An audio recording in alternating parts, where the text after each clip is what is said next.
As a force, united, unstoppable, and unafraid. We stand here today along with hundreds of groups around the country on this International Women's Day to exercise our patriotic duty to protest peacefully and to show our discomfort with what's going on in the federal government. So let's stay peaceful today, even though we're angry. Thank you very much to everyone again for coming out here in the cold. It is frigid today, but our anger will keep us warm, and so will our friends. Thank you to our wonderful performers, Olivia, Annan, and Alicia, for getting us started today. It is so hard to sing in this weather, so really, they're incredible.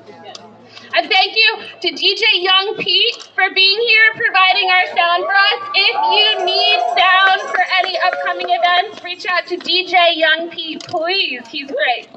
So, like I said, let's keep this thing peaceful. Even though we're angry, we will be marching around the block after our slate of speakers. Find a buddy or two, or find somebody who doesn't have a buddy and stay with them, because together we're stronger as a community.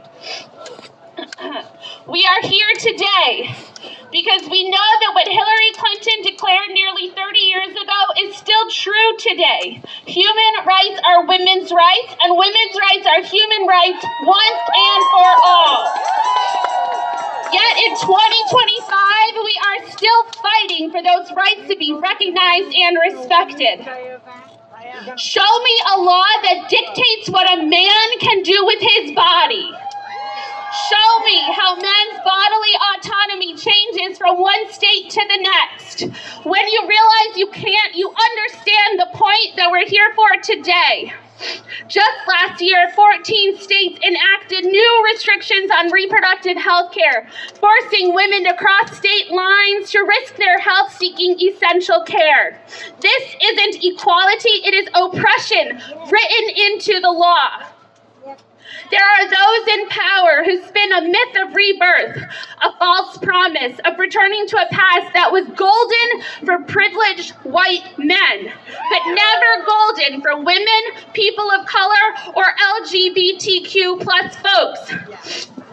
These men, they claim that they're restoring our country, but we know the truth.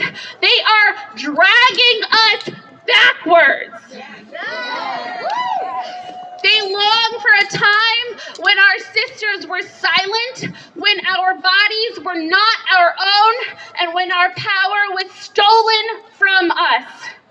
But we have our own story of rebirth, not a return to oppression, but a rebirth of justice.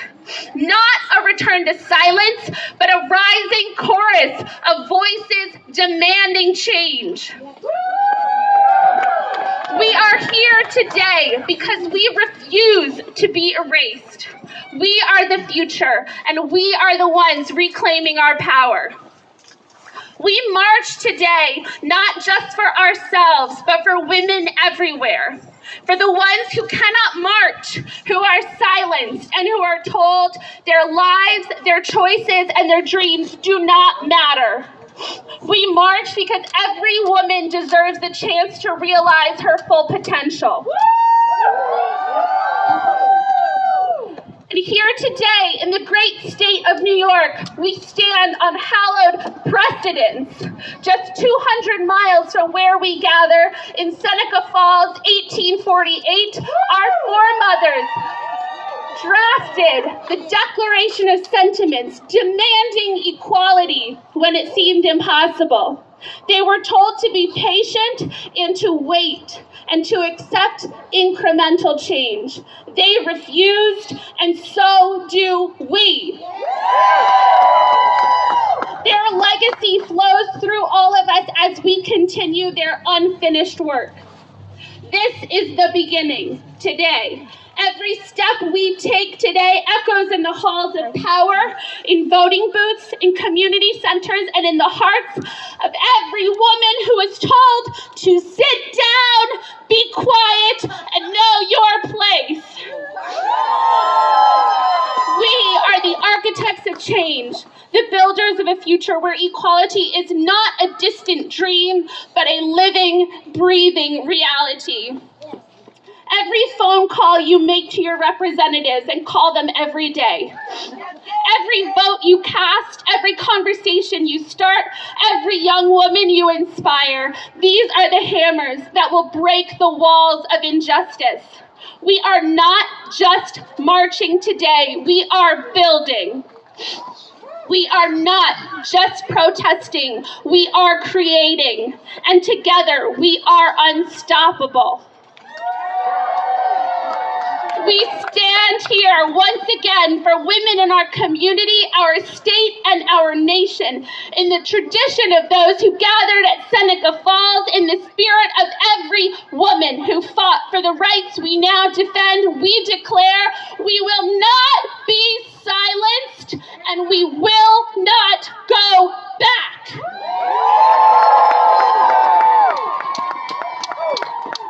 Thank you so much for being here once again, and I want to invite our next speaker up, Nancy Turner, Glens Falls 3rd Ward Warren County Supervisor and Glens Falls Collaborative President. Let's give her a warm welcome.